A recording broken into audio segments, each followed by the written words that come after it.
It's Tuesday, December 21st, and the time for your Barbados Today morning news update.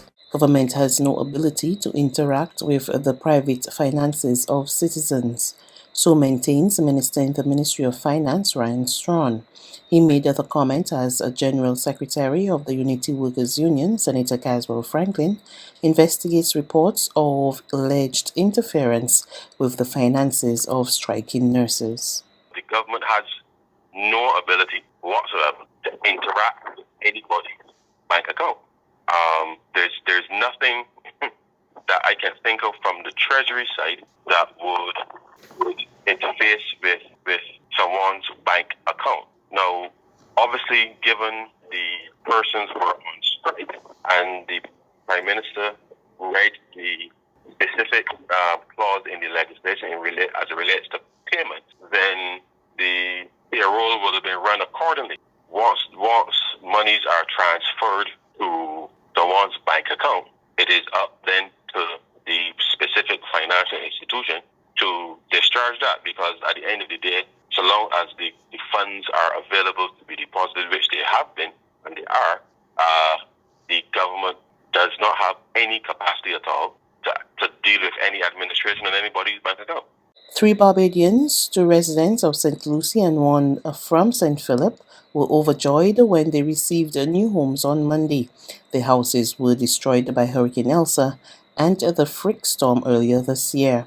During the handover, Minister in the Ministry of Housing, Lands and Maintenance, Peter Phillips, gave the assurance that efforts are ongoing to repair and rebuild houses for persons who were displaced due to the weather systems. We will be pushing on with this project into the new year, working as hard as possible to get persons back in their homes, get persons we settled early in January, and I would probably give this project maybe up to the end of the financial year, but we know the challenges that you can encounter from time to time. I want to thank, first of all, those persons who have assisted the contractors. I want to thank the agencies that we have who are working on this project. Barbados now has an e-commerce platform for the marketing and sale of tourism products and services. On Monday, PVH Group Inc., investment and management company, in collaboration with the Barbados Tourism Marketing Inc., launched bookbarbados.com.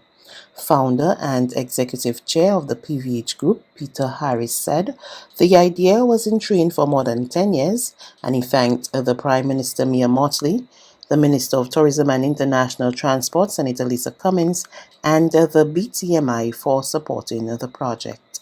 BookBarbados.com is a booking engine that will showcase everything that is Barbados and what Barbados has to offer. It will provide every supplier in the local tourism industry, from accommodations to car rentals to experiences, and any local business that has a product to sell, a virtual space to be seen and accessed in all one place. This is for established and non-traditional suppliers. So it will be a great benefit to smaller businesses who do not have the marketing budget, and for large businesses will not have to spend as much money on marketing and can redirect that money to their own product development. One of the key drivers for BookBarbados.com is the ability to direct all foreign exchange derived through the booking engine directly into Barbados. With the tourism industry being our main foreign exchange earner, this is a critical opportunity to increase our foreign exchange reserves. Minister Cummins believes the initiative is what the sector needs at this time. But we now have a product in bookbarbados.com that I think needs to be a flagship for all other innovations and investments in the industry. It is Barbadian owned, it is built by Barbadians, it tells the Barbadian story, it creates the opportunity for Barbadians to be included, and as Peter said in his introduction, it keeps the revenue at home. One of the things as a government that we saw during the course of the pandemic was that we needed to look at the structure of the industry. When ownership is largely external, the repatriation of capital offshore to domiciles overseas, And the residual revenue which remains on island is far less than it would be if there was greater local capitalization, local ownership, and local returns on investment. We have to create an opportunity for more investment to be combined with small businesses. The Barbadian culture of see and don't see must change for legislation aimed at stamping out corruption to work. That's the view of Deputy President of the Senate, Rudolph Greenidge. He made the point on Monday as he spoke on the Whistleblower Protection Bill 2021. Senator Greenidge, however, encouraged Barbadians to speak out, noting that laws are being put in place to protect them. Our culture, you see, Mr. President, is a stay-in-your-lane culture.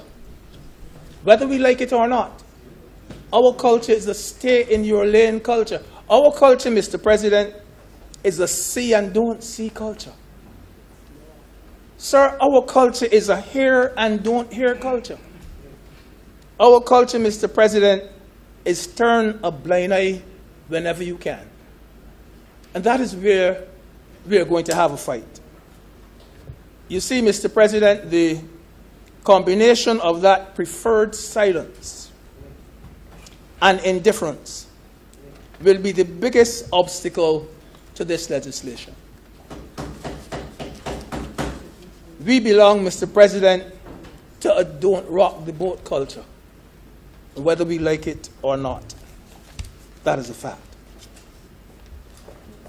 And so, Mr. President, I would never try to downplay such an important piece of legislation.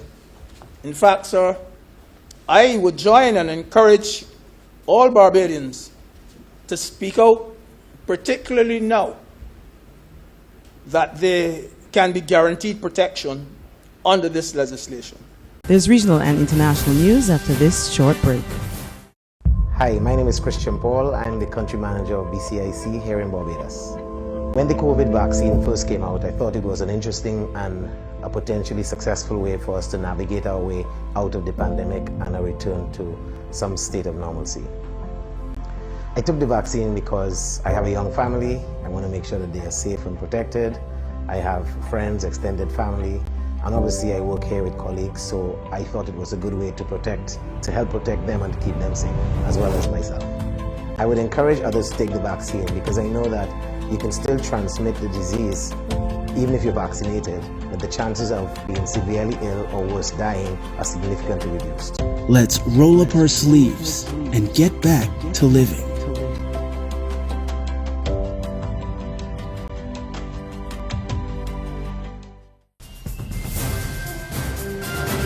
Regional news now. Sugar workers in Guyana to get a 7% salary increase before the end of the year.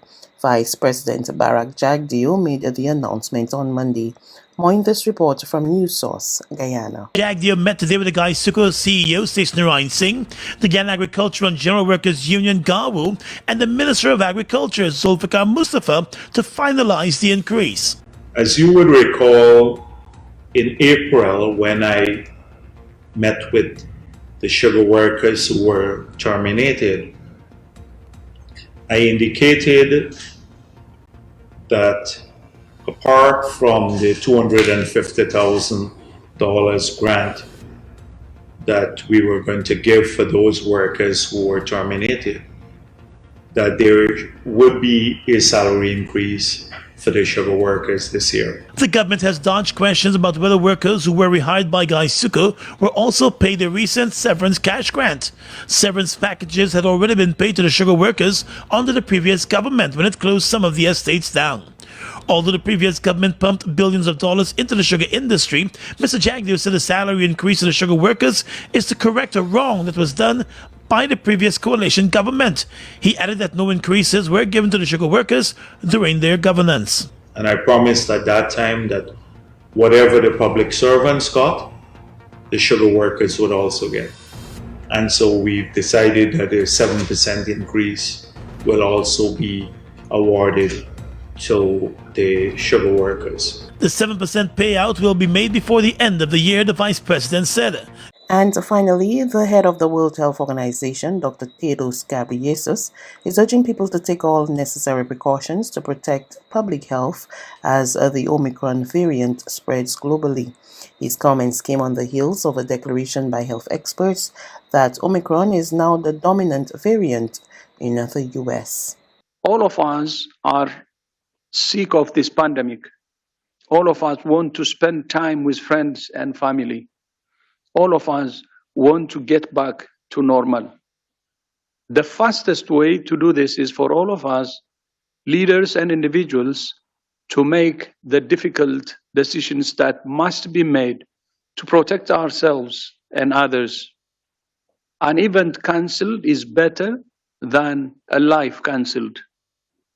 It's better to cancel now and celebrate later than to celebrate now and grieve later. That's news. But for the very latest, visit us at www.barbadostoday.bb. You can also subscribe to our e-paper, email updates, or like us on Facebook, and sign up for our breaking news alerts via WhatsApp. We're also on Izumi Media in bus terminals, as well as screenplay at supermarkets and gas stations near you. And you can also hear us on Mix 96.9 FM and Capital Media HD 99.3 FM.